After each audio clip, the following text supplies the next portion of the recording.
আলাইকুম।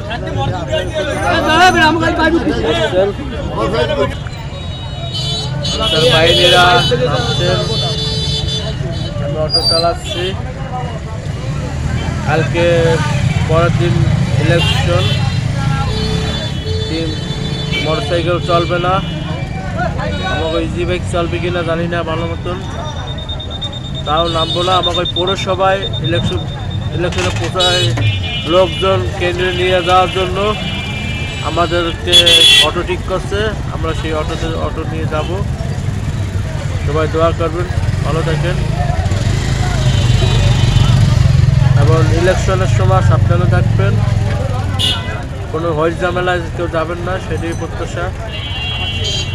আর পুলিশ প্রশাসনের কথা মাইনে চলবেন এবং নির্দেশনা মাইনে চলবেন তাদের। সবাই ভালো থাকেন। আসসালামু আলাইকুম।